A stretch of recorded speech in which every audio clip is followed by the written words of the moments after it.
ಚಂದ್ರನ ಸರ್ಫೇಸ್ ಅನ್ನ ನಾವು ಭೂಮಿಯಲ್ಲಿ ಚಿತ್ರದುರ್ಗ ಹತ್ರ ಚಳ್ಳಕೆರೆ ಹತ್ರ ಒಂದು ಜಾಗವನ್ನು ತಗೊಂಡು ಅಲ್ಲಿ ಒಂದು ಈ ಸರ್ಫೇಸ್ ಅನ್ನ ಕ್ರಿಯೇಟ್ ಮಾಡಿದ್ವಿ. ಸಿವಿಲ್ನವರು ತುಂಬಾ ಚೆನ್ನಾಗಿ ಮಾಡಿದ್ರು. ಹಾಗೆ ಸಿವಿಲ್ ಇಂಜಿನಿಯರ್ಸ್ ಬಹಳಷ್ಟು ಅಲ್ಲಿ ಕೆಲಸ ಇದೆ. ಹಾಗೆ ಮೆಡಿಕಲ್ ಫೀಲ್ಡ್ನವ್ರಿಗೂ ಅಲ್ಲಿ ಸಾಕಷ್ಟು ಇದೆ. ಮೆಟೀರಿಯಲ್ ಸೈನ್ಸ್ನವ್ರಿಗಿದೆ. ಆರ್ಟಿಫಿಷಿಯಲ್ ಇಂಟೆಲಿಜೆನ್ಸ್ ಆಗಲಿ, ಯಾವುದೇ ಇಂಜಿನಿಯರಿಂಗ್ ಕ್ಷೇತ್ರ ನೀವು ಮಕ್ಕಳು ಅದರಲ್ಲಿ ಎಕ್ಸೆಲ್ ಆದರೆ ಮುಂದೆ ಬಾಹ್ಯಾಕಾಶ ಕ್ಷೇತ್ರಕ್ಕೆ ಬರಬಹುದು ಅಂತ ಹೇಳ್ತಾ ಮಾಡಿ. ಇದು ಫಸ್ಟ್ ಲಾಂಚ್ ಆದಾಗ 36,000 ಇತ್ತು. ಅಲ್ಲಿ ನೋಡಿ 71,000ಕ್ಕೆ ಬಂತು. 71,000 ಕಡಿಮೆ ಅಂದರೆ 237 ಕಿಲೋಮೀಟರ್. ಆಮೇಲೆ 1,27,000 ಕಿಲೋಮೀಟರ್ಗೆ ಹೋಗುತ್ತೆ. ಭೂಮಿ ಹತ್ರ ಬಂದಾಗ ಅದು ಸುಮಾರು 200 ಕಿಲೋಮೀಟರ್ನಲ್ಲೇ ಇರುತ್ತೆ. ಯಾಕೆಂದ್ರೆ ನಾವು ಅಲ್ಲಿ ಉಳಿಸಿದಾಗ ನೆಕ್ಸ್ಟ್ ನೋಡಿ, ಇಲ್ಲಿ ಚಂದ್ರ ಈ ಕಡೆಯಿಂದ ಬರ್ತಾ ಇದ್ದಾನೆ. ಚಂದ್ರ ಹೋಗುವಾಗ ನಾವು ಅಲ್ಲಿ ಸ್ಲೋ ಆಗಿ ಚಂದ್ರನನ್ನ ಹಿಂದ್ಗಡೆಯಿಂದ ಅಟ್ಯಾಕ್ ಮಾಡಿದ್ದು. ಅಟ್ಯಾಕ್ ಮಾಡಿ ಚಂದ್ರನ ಹತ್ರ ಸುಮಾರು 166 ಕಿಲೋಮೀಟರ್ ಹತ್ರಕ್ಕೆ ಹೋಗಿ ದೂರದಲ್ಲಿ 18,000 ಕಿಲೋಮೀಟರ್ ದೂರಕ್ಕೆ ಬಂದ್ವಿ. ಆಮೇಲೆ 4,000 ಕಿಲೋಮೀಟರ್ ಬಂದ್ವಿ. ಅದಾದ್ಮೇಲೆ 179 ಕಿಲೋಮೀಟರ್ ಬಂದು ಕೊನೆಗೆ 150 ಕಿಲೋಮೀಟರ್ಗೆ ನಿಲ್ಲಿಸ್ಕೊಂಡ್ವಿ ಚಂದ್ರಯಾನ 3 ಚಂದ್ರಯಾನ 2ರಲ್ಲಿ 100 ಕಿಲೋಮೀಟರ್ ತನಕ ಬಂದ್ವಿ. ಆಮೇಲೆ ಇದೆರಡು ಸಪ್ರೇಟ್ ಆಯಿತು. ಇದು ಆರ್ಬಿಟರ್, ಇದು ಲ್ಯಾಂಡರ್. ಇದು ಎರಡು ಸಪ್ರೇಟ್ ಆಗಿ ಎರಡನ್ನೂ 3 ದಿನಗಳ ಕಾಲ 100 ಕಿಲೋಮೀಟರ್ ಎತ್ತರದಲ್ಲೇನೆ 100 ದಿನ ಸುತ್ತಿತು. ಹೀಗೇನೆ ಸುತ್ತುತ್ತಾ ಇತ್ತು. 100 ದಿನ ಆದಮೇಲೆ ಇದು ಇಳಿಯುವ ಒಂದು ಪ್ರಕ್ರಿಯೆ ಶುರುವಾಯಿತು. ಅಂದರೆ 30 ಕಿಲೋಮೀಟರ್ ಹೈಟಿಗೆ ಬಂದು ಫಸ್ಟ್ 30 ಕಿಲೋಮೀಟರ್ ಹೈಟಲ್ಲಿ ಬಂದು ಅದಾದ ನಂತರ ಕೊನೆಯ 20 ನಿಮಿಷ ಮಾತ್ರ ಆ 30 ಕಿಲೋಮೀಟರಿಂದ ಇಳಿದಿದ್ದು. ಈ ಎಲ್ಲವನ್ನು ರಿಯಲ್ ಟೆಲಿಮೆಟ್ರಿ ನಾವು ಇದು ಸಿಮ್ಯುಲೇಷನ್ ಆದರೂ ಕೂಡ ಆ ಓರಿಯೆಂಟೇಷನ್ ಎಲ್ಲ ಆಕ್ಚುಯಲ್ ಟೆಲಿಮೆಟ್ರಿಯಿಂದ ಮಾಡಿದಂತಹ ಇದು. ಇನ್ನೊಂದು ಇನ್ಯಾವುದಾರ ರೋವರ್ ಮೂವ್ಮೆಂಟ್ ಒಂದು ಬರುತ್ತೆ ಅನ್ಸುತ್ತೆ ನೋಡಿ.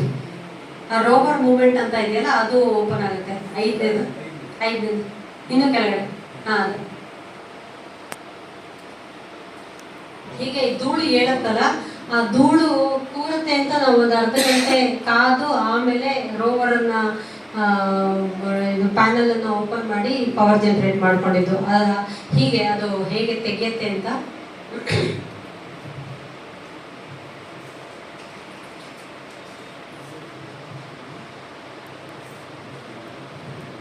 ಆ ರೋವರ್ ಆ ಜಾಗದಲ್ಲೇ ಇರುತ್ತೆ. ಅದ್ರ ಸಮೇತ ಅದು ಹೀಗೆ ಬಾಗಿಲು ತರ ಮುಚ್ಕೊಂಡಿರುತ್ತೆ. ಆ ಸ್ಲೈಡ್ಗೆ ಬಂದು ನಿಂತ ಮೇಲೆ ಸೋಲಾರ್ ಪ್ಯಾನಲ್ ಓಪನ್ ಆಗುತ್ತೆ ನೋಡಿ. ಈಗ ಪ್ಯಾನಲ್ ಓಪನ್ ಆಗಿ ಒಂದು ಅರ್ಧ ಗಂಟೆ ಅದು ಪವರ್ ಜನರೇಟ್ ಆಗಿ ಅವಾಗ ರೋವರ್ ಆನ್ ಆಗುತ್ತೆ. ಅಲ್ಲಿ ತನಕ ಅಷ್ಟು ದಿನಗಳ ಕಾಲ ಅದು ಆಫ್ ಆಗೇ ಇರುತ್ತೆ. ಅದಾದ್ಮೇಲೆ ಇಳಿಜಾರಿಕೆ ಅದು ಕಮ್ಯುನಿಕೇಶನ್ ಆಂಟೆನಾಗಳಲ್ಲಿದೆ.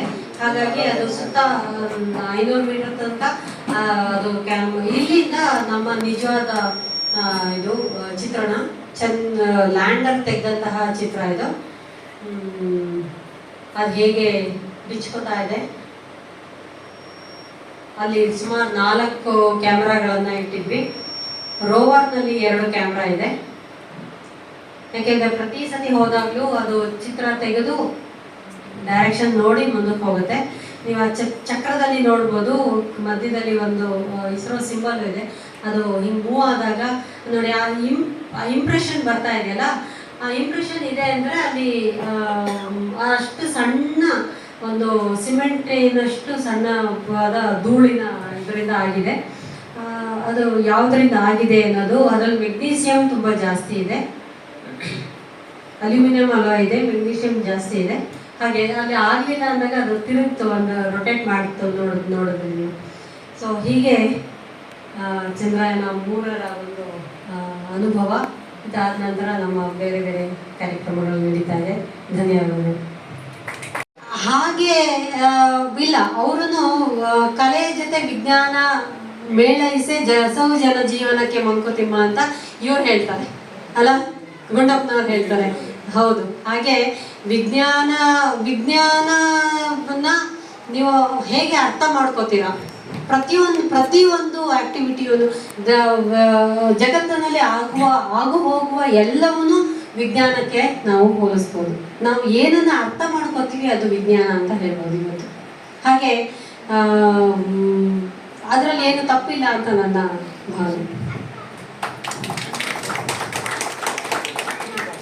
ನಾವು ಅನೇಕ ಸಂಶೋಧನೆಗಳನ್ನು ದೊಡ್ಡ ದೊಡ್ಡ PhD ಥೀಸಿಸ್ಗಳನ್ನು ಲ್ಯಾಬಿನಲ್ಲಿಟ್ಟು ಅದು ಕೊನೆಗೆ ಫಾರ್ಮರ್ಸಿಗೆ ಅಥವಾ ರೈತನಿಗೆ ಏನು ಅನುಕೂಲ ಆಗಿದೆ ಅಥವಾ ನಮ್ಮ ದೇಶದ ಕಾಮನ್ ಪೀಪಲ್ಗೆ ಏನು ಯೂಸ್ ಆಗಿದೆ ಅಂತ ನಾವು ಅನೇಕ ಸರ್ತಿ ನಾನು ಮತ್ತು ಸಿದ್ದರಾಜ್ ಅವರು ಮಾತಾಡ್ಕೊಂಡಿದ್ದೇವೆ. ಆದರೆ ಇವತ್ತಿನ ಈ ಒಂದು ಕಾರ್ಯಕ್ರಮದಿಂದ ಒಂದು 2-3 ಜನ ವಿದ್ಯಾರ್ಥಿಗಳಲ್ಲಿ ಒಂದು ರೀತಿ ಸ್ಫೂರ್ತಿ ಬಂದರೆ ನಿಜವಾಗಿ ಇದೊಂದು ಅರ್ಥಪೂರ್ಣ. ಯಾಕೆಂದರೆ ನಾನು ಒಂದು ವಿಚಾರವನ್ನು ಹೇಳಬೇಕು ಅಂತ ಇಲ್ಲಿ ನನಗೆ ನೆನಪು ಬರ್ತಾ ಇದೆ. ನಮ್ಮ ಡಾಕ್ಟರ್ ಸ್ವಾಮಿನಾಥನ್ ಅಂತ ಗ್ರೀನ್ ರಿವಲ್ಯೂಷನ್ನ ವಿಜ್ಞಾನಿ, ಅವರು ಒಮ್ಮೆ ಈ visited A place A village in Czechoslovakia where the Mendel was born. The local people remembered Mendel. He had built a fire station more than the loss of heredity he left behind. ಅಂದ್ರೆ ಅರ್ಥ, ನಾವು ಮಾಡುವ ಸಂಶೋಧನೆಗಳು ಜನಸಾಮಾನ್ಯರಿಗೆ ತಲುಪಿದ್ರೆ ಮಾತ್ರ ಅದನ್ನು common people ನಮ್ಮ ಬಗ್ಗೆ ಮಾತಾಡ್ತಾರೆ ವಿನಃ ನಮ್ಮ ಲಾಸ್ ಆಗಲಿ ನಮ್ಮ ಅನೇಕ ಇಂಟರ್ನ್ಯಾಷನಲ್ ಜರ್ನಲ್ನಲ್ಲಿ ಹೈ ಇಂಪ್ಯಾಕ್ಟ್ ಫ್ಯಾಕ್ಟರಲ್ಲಿ ಪಬ್ಲಿಷ್ ಮಾಡಿದಂಥ ಯಾವ ಸಂಶೋಧನೆಯನ್ನು ಜನಸಾಮಾನ್ಯ ಮಾತಾಡೋದಿಲ್ಲ.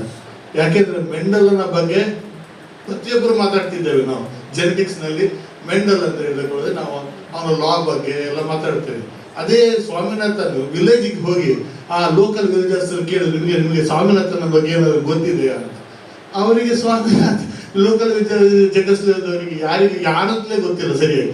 ಆದರೆ ಒಂದು ಹೇಳಿದ್ರು, ಇಲ್ಲಿ ಒಬ್ಬ ಮೆಂಡಲ್ ಅಂತ ಇದ್ರು, ಅವರು ಇಲ್ಲೊಂದು ಫೈರ್ ಸ್ಟೇಷನ್ ಬಿಲ್ಟ್ ಮಾಡಿದ್ದಾರೆ ಅಂತ ಹೇಳಿದ್ರು ವಿನಃ ಅವನ ಲಾಸಿನ ಬಗ್ಗೆ ಅವನ ಪೇಪರ್ನ ಬಗ್ಗೆ ಜೆನೆಟಿಕ್ಸ್ ಯಾರು ಮಾತಾಡಲಿಲ್ಲ. ಆದ ಕಾರಣ ಸಂಶೋಧನೆಯಲ್ಲಿ ಜನಸಾಮಾನ್ಯರಿಗೆ ಅದು ತಲುಪಿದ್ರೆ ಅದು ಅರ್ಥಪೂರ್ಣವಾಗಿರ್ತದೆ. ಈ ದಿನ ನಮ್ಮ ಸಿದ್ದರಾಜ್ ಅವರ ಕಾರ್ಯಕ್ರಮವು ಅರ್ಥಪೂರ್ಣವಾಗಿತ್ತು. ಹಾಗೆ ಅವರ ಮುಂದಿನ ಈ ನಿವೃತ್ತಿ ಜೀವನ ಒಳ್ಳೆಯದಾಗಲಿ, ಅವರಿಗೆ ದೇವರ ಆರೋಗ್ಯ ಆಯುಷ್ಯ ಕೊಡಲಿ ಅಂತ ಹೇಳಿ ನಾನು ಈ ಎರಡು ಮಾತುಗಳನ್ನು ಮಾಡ್ತೇನೆ. ಬಟ್ ಅವರು ಇನ್ನೂ ಕೂಡ ಸರ್ಕಾರಿ ವ್ಯವಸ್ಥೆಗೆ ಸಂಪನ್ಮೂಲವಾಗಿ ಉಳಿತಾರೆ ಮತ್ತು ಉಳಿಬೇಕು ಅನ್ನುವಂಥದ್ದು ನನ್ನ ಒಂದು ಆಶಯ. ಯಾಕೆಂತಂದ್ರೆ ಇವತ್ತು ಈ ವೇದಿಕೆ ಮೇಲೆ ಮುಂದೆ ಇರ್ತಕ್ಕಂಥ ಕೆಲವು ಇಲಾಖೆಯ ಅಧಿಕಾರಿಗಳು, ಅವ್ರಿಗಿಂತ ಹಿರಿಯರಿರ್ಬೋದು, ಹಿರಿಯರಿರ್ಬೋದು, ಯಾರೇ ಇರ್ಬೋದು, ಅವರು ಸಿದ್ದರಾಜು ಸರ್ ಅವರು ಯಾವ ರೀತಿ ಒಂದು ಇಲಾಖೆಗೆ ಇಲ್ಲಿವರೆಗೆ ಒಂದು ಸೇವೆಯನ್ನು ಒಂದು ಉತ್ತಮ ರೀತಿಯಲ್ಲಿ ಕೊಟ್ಟಿದ್ದಾರೆ. ಮತ್ತು ಅವರಿಗೆ ಸರ್ಕಾರಿ ವ್ಯವಸ್ಥೆ ಬಗ್ಗೆ ಇರ್ಬೋದು ಅಥವಾ ವ್ಯವಸ್ಥೆಯನ್ನು ಮುಂದುವರಿಸ್ಕೊಂಡು ಹೋಗುವಂಥ ರೀತಿಯಲ್ಲಿ ನೀಡಿರ್ತಕ್ಕಂಥ ಉತ್ತೇಜನ ಮತ್ತು ಸಹಕಾರ ಇವೆಲ್ಲವನ್ನು ಕೂಡ ಗಮನಿಸಿದ್ರೆ ಇವರೆಲ್ಲರೂ ಕೂಡ ತಮ್ಮ ಸ್ವಂತ ಇದರಿಂದ ಸಿದ್ದರಾಜು ಸರ್ ಅವ್ರ ಮೇಲೆ ಆ ಒಂದು ಅಭಿಮಾನದಿಂದ ಈ ಒಂದು ಸಭೆಗೆ ಬಂದಿರ್ತಾರೆ ಅಂತಕ್ಕಂಥದ್ದನ್ನು ನಾನು ಭಾವಿಸ್ತೀನಿ. ಮತ್ತು 2.5 ವರ್ಷ ನಾನು ಜೊತೆಯಲ್ಲಿ ಮೈಸೂರು ವಿಶ್ವವಿದ್ಯಾಲಯದಲ್ಲಿ ಕೆಲಸ ಮಾಡಿದೆ. ನನಗೂ ಅವ್ರಿಗೂ ಏನೋ ಅಷ್ಟೊಂದು ಆತ್ಮೀಯತೆ ಇರಬೇಕಾದಂಥ ಒಂದು ಇದೇನಿರಲಿಲ್ಲ. ಯಾಕೆಂದರೆ ನನಗಿಂತ ಹಿಂದೆ ಕೂಡ ಅಲ್ಲಿ ಹಲವಾರು ಎಕ್ಸ್ಪರ್ಟ್ ಇಂಜಿನಿಯರ್ಸ್ ಕೆಲಸ ಮಾಡಿ ಹೋಗಿದ್ರು ಅವ್ರ ಜೊತೆಯಲ್ಲಿ. ನನ್ನ ನಂತರದಲ್ಲೂ ಕೂಡ ಅವರು 1 ವರ್ಷ 1.5 ವರ್ಷ ಅಲ್ಲಿದ್ದರು. ಬಟ್ ಆ ಸಂಬಂಧ ಯಾಕೆ ಬೆಳೀತು ಅಂತಂದರೆ ನಮ್ಮ ಮತ್ತು ಅವರ ಒಂದು ಇದು ಅಂದರೆ ವೈಯಕ್ತಿಕ ಇದಲ್ಲ, ಸಾರ್ವಜನಿಕ ಸೇವೆ ಮಾಡುವಂಥ ಒಂದು ಇದರಲ್ಲಿ ನಾವಿಬ್ಬರು ಒಂದೇ ದೃಷ್ಟಿಕೋನ ಇಟ್ಕೊಂಡು ಕೆಲಸ ಮಾಡ್ತಾ ಇದ್ವಿ ಅನ್ನೋ ಒಂದು ದೃಷ್ಟಿಯಿಂದ ಆತ್ಮೀಯತೆ ಬೆಳೀತು. ಅದ್ರ ಜೊತೆಗೆ ಅವರಿಂದ ನಾವು ಇನ್ನೂ ಒಂದಷ್ಟು ಒಳ್ಳೆ ರೀತಿಯಲ್ಲಿ ಸರ್ಕಾರಿ ಸೇವೆಯನ್ನು ಮಾಡಬೇಕು ಅಂದರೆ ವ್ಯವಸ್ಥೆ ಇವತ್ತು ತಮ್ಗೆಲ್ರಿಗೂ ಗೊತ್ತಿದೆ ಒಂದು ಒಳ್ಳೆ ರೀತಿಯಲ್ಲಿ ಇಲ್ಲ. ಆದ್ರೂ ಅವ್ರು ಏನು ಹೇಳ್ತಾ ಇದ್ರು, ನಮ್ಮ ಕೈನಲ್ಲಿ ಎಷ್ಟಾಗುತ್ತೆ ಅಷ್ಟು ಶಕ್ತಿ ಮೀರಿ ನಾವು ಒಂದು ಈ ಸಾರ್ವಜನಿಕ ವ್ಯವಸ್ಥೆಗೆ ನಾವು ಸೇವೆಯನ್ನು ಮಾಡಬೇಕು ಅನ್ನುವಂಥ ಒಂದು ಇದು. ಬಹುಶಃ ಅದೇ ಮನೋಭಾವದಿಂದ ಹಲವಾರು ಕಿರಿಯ ಅಧಿಕಾರಿಗಳು ಇವತ್ತು ಅವ್ರ ಜೊತೆಯಲ್ಲಿ ತುಂಬ ವಿಶ್ವಾಸದಿಂದ ಇದ್ದಾರೆ. ಮತ್ತು ಸಂಪನ್ಮೂಲ ವ್ಯಕ್ತಿ ಅವರು ಸರ್ಕಾರಿ ಇದಕ್ಕೆ ಮಾತ್ರ ಅಲ್ಲ, ವಿಜ್ಞಾನದ ವಿಷಯಗಳಲ್ಲೂ ಕೂಡ ನಾನು ಗಮನಿಸಿದ ಮೈಸೂರು ವಿಶ್ವವಿದ್ಯಾಲಯದಲ್ಲಿ ಹಲವಾರು ಪ್ರೊಫೆಸರ್ಸ್ ಅವ್ರ ಹತ್ರ ಈ ವಿಜ್ಞಾನದ ವಿಷಯಗಳ ಬಗ್ಗೆ ಚರ್ಚೆ ಮಾಡೋಕೆ ಹೋಗ್ತಾ ಇದ್ರು ಅವ್ರ ಆಫೀಸ್ಗೆ. ಅಂದರೆ ಅವರು ಆಡಿಟ್ ಇದನ್ನು ಬಿಟ್ಟು ವಿಜ್ಞಾನದ ಸಂಶೋಧನೆಯ ವಿಷಯಗಳ ಬಗ್ಗೆ ಯಾವ ವಿಚಾರಗಳಿದ್ರು ಕೂಡ ಅವರು ಸಾಹಿತ್ಯದ ಬಗ್ಗೆ ಇರ್ಬೋದು, ಸಂಶೋಧನೆ ಬಗ್ಗೆ ಇರ್ಬೋದು, ಎಲ್ಲ ವಿಚಾರಗಳ ಬಗ್ಗೆ ಕೂಡ ತುಂಬ ವಿಷಯವನ್ನು ತಿಳ್ಕೊಂಡಿದ್ರು. ಅದೆಲ್ಲರೂ ಕೂಡ ಯಾರು ಅವ್ರ ಹತ್ರ ಚರ್ಚೆಗೆ ನಿಂತರೂ ಕೂಡ ಅವ್ರು ಸಣ್ಣವರು ದೊಡ್ಡವರು ಅನ್ನುವಂಥ ಒಂದು ಭೇದ ಭಾವ ಇಲ್ಲದೆ ಅವ್ರಿಗೆ ತಿಳಿದಂಥ ವಿಚಾರಧಾರೆಗಳನ್ನ ಹೇಳ್ಕೊಡ್ತಾ ಇದ್ರು. ಹಾಗಾಗಿ ಈ ಒಂದು ಸಂದರ್ಭದಲ್ಲಿ ಸಿದ್ದರಾಜು ಸರ್ ಅವರು ಇವತ್ತು ವಿಜ್ಞಾನ ದಿನದ ಆಚರಣೆ ಜೊತೆಗೆ ಚಂದ್ರಯಾನದ ಬಗ್ಗೆ ಇಷ್ಟೊಂದು ಮೇಡಮ್ ತುಂಬ ಸವಿಸ್ತರವಾಗಿ ಹೇಳಿದ್ರು. ನನಗೊಂದು ಅನಿಸಿದ್ದು, ನಾನು ಇವತ್ತು ನನ್ನ ಮಕ್ಕಳನ್ನ ಕರ್ಕೊಂಡ್ಬರಲಿಲ್ಲ ಅನ್ನೋದು ಲಾಸ್ ಅಂತ ಭಾವಿಸ್ತೀನಿ ಈ ಒಂದು ಕಾರ್ಯಕ್ರಮಕ್ಕೆ. ಯಾಕೆಂದರೆ ಇದು ಮಕ್ಕಳಿಗೆ ತುಂಬ ಉಪಯುಕ್ತವಾಗಿ ಬೇಕಾದಂಥ ಒಂದು ವಿಚಾರಧಾರೆ ಅಂತ ನಾನು ಭಾವಿಸ್ತೀನಿ. ಅದ್ರ ಜೊತೆಗೆ ನಾನು ಇದನ್ನೆಲ್ಲ ನೋಡಿದ್ಮೇಲೆ ಒಂದು ಹೇಳಲಿಕ್ಕೆ ಇಚ್ಛೆಪಡ್ತೀನಿ. ಸುಮಾರು ಸಂದರ್ಭಗಳಲ್ಲಿ ಹೇಳಿದ್ದೀನಿ, ನಾವು ನಮ್ಮ ಮಕ್ಕಳಿಗೆ ಹಣ ಆಸ್ತಿ ಮಾಡಬೇಕು, ಅವ್ರ ಮುಂದೆ ಯಾವುದೇ ರೀತಿಯಲ್ಲೂ ಸಮಾಜದಲ್ಲಿ ಸೋಲ್ಬಾರ್ದು ಅಂತ ಆ ಒಂದು ವಿಚಾರಧಾರೆಯಲ್ಲಿ ಮಕ್ಕಳನ್ನ ಬೆಳೆಸ್ತಾ ಇದ್ದೀವಿ.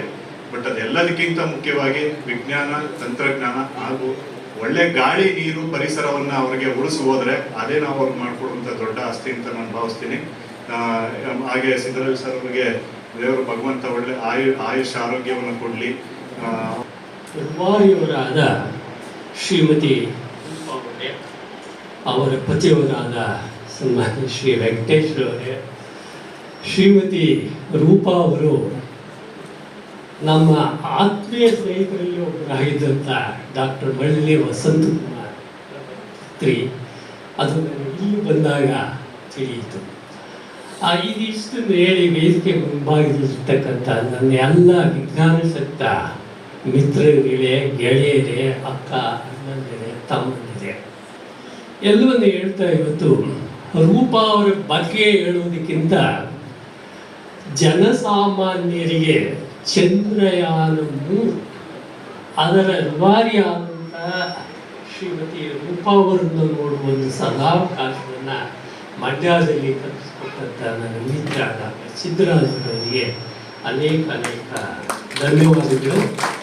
ಹಾಗೆ ರೂಪಾ ಅವರು ನಮ್ಮನ್ನು ಚಂದ್ರಯಾನ 3 ಪ್ರಕಾರ ಪೂರ್ತಿ ಚಂದ್ರನ ಮೇಲೆ ಕರ್ಕೊಂಡೋಗಿ ನಮ್ಮನ್ನು ಇಳಿಸಿದಂಥ ಒಂದು ಅನುಭವ, ಬಹುಶಃ ನನ್ನ ಅನುಭವ ಅದೇ ರೀತಿಯಲ್ಲಿ ಇರ್ತಕ್ಕಂಥ ತಮ್ಮೆಲ್ಲರಿಗೂ ಆಗಿರಬೇಕು, ಅದರಲ್ಲೇ ವಿದ್ಯಾರ್ಥಿ ಮಿತ್ರರಿಗೆ ಆಗಿರಬೇಕು ಅಂತ ಹೇಳಿ ನಾನು ಅವರು ಭಾವಿಸ್ತೇನೆ.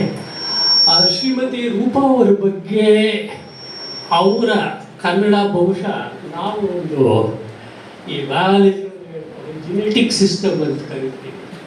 ತಂದೆಯಿಂದ ಬಂದಂಥ ಒಂದು ಬಳುವಳಿ. ಅವರು ಸುಮಾರು 1.25 ಗಂಟೆ ಹೆಚ್ಚು ಕಡಿಮೆ ನಿರಂತರವಾಗಿ ಮಾತಾಡೋದು ಸ್ಪಷ್ಟವಾಗಿ ಕನ್ನಡದಲ್ಲಿ. ಬಹುಶಃ ಡಾಕ್ಟರ್ ಮಳಲಿ ವಸಂತ ಕುಮಾರ್ ಅವರ ಬಳುವಳಿ ಜೆನೆಟಿಕ್ ಸಿಸ್ಟಮ್ ಅಂತ ನಾನು ಭಾವಿಸಿರ್ತೇನೆ.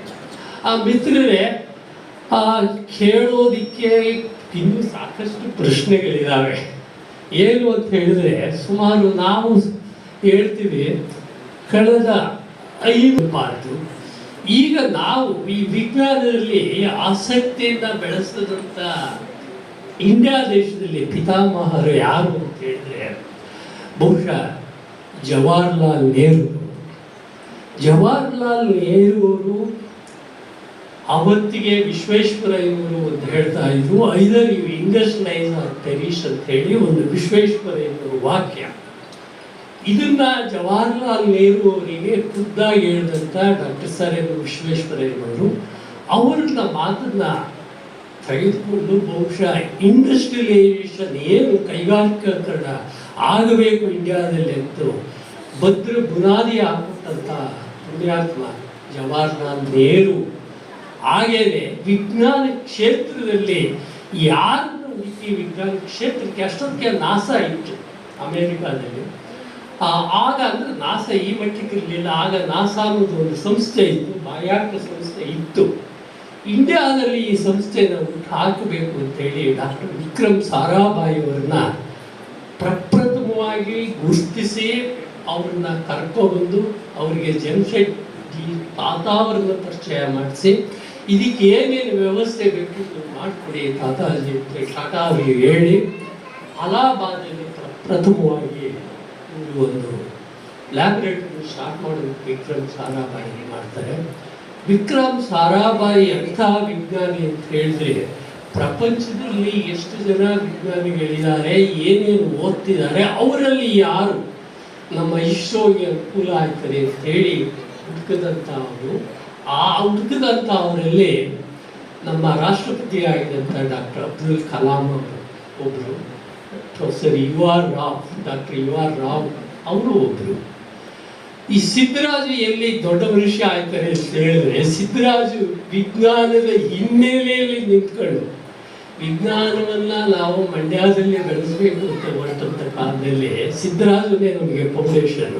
ಅದ್ರ ಹಿಂದ್ಗಡೆ ನಿಂತ್ಕೊಂಡು ಸಾಕಷ್ಟು ಕಾರ್ಯಕ್ರಮಗಳನ್ನ ನೆರವೇರಿಸುವುದು, ಜೊತೆಗೆ ನಾನು ಏನಾದರೂ ಆಗಿದ್ದೆ ವಿಜ್ಞಾನ ಕ್ಷೇತ್ರದಲ್ಲಿ ಅಂತ ಹೇಳಿದ್ರೆ ಡಾಕ್ಟರ್ ಸಿದ್ದರಾಜು ಕಾಣಿಕೆ. ಇದರಲ್ಲಿ ಪ್ರಪ್ರಥಮವಾಗಿ ಕರ್ನಾಟಕದಲ್ಲಿ Karnataka science and technology academy ಮಾಡಿದಾಗ ಹೊರಟ್ಟಿಯವರು ಸೈನ್ಸ್ ಅಂಡ್ ಟೆಕ್ನಾಲಜಿ ಮಂತ್ರಿಗಳಾಗಿದ್ದರು. ಆಗ ಡಾಕ್ಟರ್ ಯು ಆರ್ ರಾವ್ ನಿವೃತ್ತರಾಗಿ ಅಲ್ಲೇ ಇಸ್ರೋದಲ್ಲಿ ನಿವೃತ್ತ ಸೈಂಟಿಸ್ಟ್ಗಳೆಲ್ಲ ಈಗಲೂ ಅಲ್ಲೇ ಇದ್ದಾರೆ. ಅವ್ರನ್ನ ಅಧ್ಯಕ್ಷರು ಮಾಡಿದ್ರು ಹೊರಟ್ಟಿಯವರು. ಆಮೇಲೆ ಇಡೀ ರಾಜ್ಯದಲ್ಲಿ ಹುಡುಕಿ ಯಾವುದೇ ಅಡ್ವರ್ಟೈಸ್ಮೆಂಟ್ ಇಲ್ಲ, ಇನ್ಫ್ಲೂಯೆನ್ಸ್ ಇಲ್ಲ, ಸೆಲೆಕ್ಟ್ ಮಾಡಿದ್ರು ಮೆಂಬರ್ಸ್ಗಳನ್ನ. ಅಂಥದ್ರಲ್ಲಿ ನಾನು ಒಬ್ಬ. ಕರ್ನಾಟಕ ಸೈನ್ಸ್ ಆ್ಯಂಡ್ ಟೆಕ್ನಾಲಜಿನಲ್ಲಿ ನಾನು ಒಬ್ಬ ಸದಸ್ಯನಾಗಿ 13 ವರ್ಷಗಳು ನಿರಂತರವಾಗಿ ಪ್ರೊಫೆಸರ್ ಯು ಆರ್ ರಾವ್ ಜೊತೆ ಕೆಲಸ ಮಾಡಿದೆ. ಆ ಅವಕಾಶವನ್ನು ನನಗೆ ಕೊಟ್ಟಂಥವರು ಸಿದ್ದರಾಮಯ್ಯ. ಏನಕ್ಕೆ ಅಂತ ಹೇಳಿದ್ರೆ, ಈಗ ನಾನು ಸರ್ಕಾರಿ ವ್ಯವಸ್ಥೆಯಲ್ಲಿದ್ದರೆ ನಾನು ಆಗುವುದಿಲ್ಲ, ನೀವು ಹೋಗಿ ಮುಂದಕ್ಕೆ ಅಂತ ಹೇಳಿ ಒಂದು ವ್ಯವಸ್ಥೆ ಮಾಡಿಕೊಟ್ರು. ವಿಕ್ರಮ್ ಸಾರಾಭಾಯಿ ನಂತರ ಅಬ್ದುಲ್ ಕಲಾಂ, ಆಮೇಲೆ ಪ್ರೊಫೆಸರ್ ಯು ಆರ್ ರಾವ್, ಸಾಕಷ್ಟು ಜನ ವಿಜ್ಞಾನಿಗಳು ಇಸ್ರೋದಲ್ಲಿ ಬಂದು ಭದ್ರ ಬುನಾದಿಯನ್ನು ಹಾಕ್ಕೊಟ್ರು. ಆ ಬುನಾದಿಯ ಮೇಲೆ ಇವತ್ತು ನಾವು ಆಲ್ಮೋಸ್ಟ್ ಪ್ಯಾರಲಲ್ ಟು ನಾಸಾ. ಇವತ್ತಿಗೂ ನಾಸಾ ನಂಬರ್ 1 ಬಾಹ್ಯಾಕಾಶ ವಿಜ್ಞಾನದಲ್ಲಿ ನಂಬರ್ 1 ಸಂಸ್ಥೆ ಇಡೀ ಪ್ರಪಂಚದಲ್ಲಿ ಇದ್ರೆ ನಾಸಾ. ನಾವು ಹತ್ತತ್ರದಲ್ಲಿದ್ದೀವಿ, ಅವ್ರ ಹತ್ತತ್ರದಲ್ಲಿ ಅವರಿಗೆ ಸಮಾನಾಂತರವಾಗಿದ್ದೀವಿ. ಇದಕ್ಕೆಲ್ಲ ಬುನಾದಿ ಹಾಕ್ಕೊಟ್ಟವರು ಜವಾಹರ್ಲಾಲ್ ನೆಹರು, ವಿಕ್ರಮ್ ಸಾರಾಭಾಯಿ. ಆಮೇಲೆ ಈ ಇದರಲ್ಲಿ ರಾಜಕೀಯನ ಹೊರತುಪಡಿಸು ನಾವು ನೆನ್ಕೋಬೇಕಾದ್ರೆ ರಾಜೀವ್ ಗಾಂಧಿ ಅವರು ಸ್ಯಾನ್ ಪಿಟ್ರೋಡ ಅಮೇರಿಕಾದಲ್ಲಿದ್ದರು. ಅವತ್ತಿಗೆ ಈ ಮೊಬೈಲು ಇವು ಎಲ್ಲ ಬರ್ತಾ ಇದ್ರು. ಸ್ಯಾಮ್ ಪಿಟ್ರೋಡನ ಅಮೇರಿಕಾದಿಂದ ಕರ್ಕೊಬಂದು ಹೇಗೆ ನೆಹರು ಡಾಕ್ಟರ್ ವಿಕ್ರಮ್ ಸಾರಾಭಾಯಿ ಬಿಡಿಸಿದ್ರು, ಅದೇ ಥರ ರಾಜೀವ್ ಗಾಂಧಿ ಅವರು ಸ್ಯಾಮ್ ಪಿಟ್ರೋಡನ್ನು ಕರ್ಕೊಬಂದು ನಾವು ಇಂಡಿಯಾದಲ್ಲಿ ಇದರಲ್ಲಿ ಮೊಬೈಲ್ ಯುಗ ಬರಬೇಕು, ನಮಗೆ ನೀವು ಇಲ್ಲೇ ಬಂದು ಇದು ಮಾಡಿ ಅಂಥೇಳಿ ಅವರು ಒಂದು ಬುನಾದಿ ಹಾಕ್ಬಿಟ್ಟಂಥ ಮಹಾಪುರುಷ ರಾಜೀವ್ ಗಾಂಧಿ. ಏನಕ್ಕೆ ಅಂತ ಹೇಳಿದ್ರೆ ಇವರುಗಳೆಲ್ಲ ವಿಜ್ಞಾನಕ್ಕೆ ಒಂದು ಭದ್ರವಾದ ಬುನಾದಿಯನ್ನು ಹಾಕ್ಕೊಟ್ಟು ಅದನ್ನು ಇವತ್ತಿನ ಈ ವ್ಯವಸ್ಥೆಯಲ್ಲಿ ಮುಂದುವರಿಸ್ತಿದ್ದಾರೆ. ಏನು ಫೌಂಡೇಶನ್ ಬಿಗಿಯಾಗಿದೆ, ಆ ಫೌಂಡೇಶನ್ ಮೇಲೆ ಈ ಸಂಸ್ಥೆಗಳೆಲ್ಲ ನಡೀತಿದ್ದಾವೆ. ಇಷ್ಟನ್ನ ಹೇಳ್ತಾ ಮತ್ತೊಮ್ಮೆ ಮಗದೊಮ್ಮೆ ಪ್ರೊಫೆಸರ್ ರೂಪಾ ಅವರಿಗೆ, ಅವರ ಪತಿ ವೆಂಕಟೇಶ್ ಅವರು, ಸಾಮಾನ್ಯವಾಗಿ ಗಂಡಸರು ಹೆಂಗಸರು ಮುಂದುವರೆದಾಗ ಸಹಿಸೋದಿಲ್ಲ. ಆದರೆ ನಾನು 1.5 ಗಂಟೆಯಿಂದ ವೆಂಕಟೇಶ್ ನೋಡ್ತಲೇ ಇದ್ದೀನಿ. ಅವರು ನಗುಮುಖದಿಂದ ನನ್ನ ಹೆಂಡತಿ ನನಗಿಂತ ಮುಂದೆ ಹೋಗಿದ್ದಾರೆ, ಇನ್ನೂ ಮೇಲಕ್ಕೆ ಹೋಗಲಿ ಅಂತೇಳಿ ನಿಮಗೆ ಎಲ್ಲ ರೀತಿ ಸಹಕಾರ ಕೊಡ್ತಿದ್ದಾರೆ. ನಿಮಗೂ ಅನೇಕ ಧನ್ಯವಾದಗಳು ನಮ್ಮ ಸೈನ್ಸ್ ಫೋರಂ ಕಡೆಯಿಂದ. ಮತ್ತೊಮ್ಮೆ ಮಗದೊಮ್ಮೆ ಅದರಲ್ಲೂ ಮಕ್ಕಳಿಗೆ ಶ್ರೀಮತಿ ರೂಪಾ ಅವರು ಹೇಳಿದರು, ಎಲ್ಲರೂ ವಿಜ್ಞಾನಾಸಕ್ತರಾಗಬೇಕು. ಯಾವ್ಯಾವ ಸಬ್ಜೆಕ್ಟ್ ಹೋದರೆ ಇಸ್ರೋದಲ್ಲಿ ವಿಜ್ಞಾನಿಗಳಾಗ್ಬೋದು, ಎಲ್ಲ ಥರದ ಸಬ್ಜೆಕ್ಟ್ ಓದೋರು ಇಸ್ರೋದಲ್ಲಿ ವಿಜ್ಞಾನಿಗಳಾಗಿದ್ದಾರೆ. ಎಂಜಿನಿಯರಿಂಗೇ ಆಗಬೇಕು ಅಂತೆಲ್ಲ, engineering, medical, physics, chemistry, biology, botany, mathematics particular ಆಗಿ.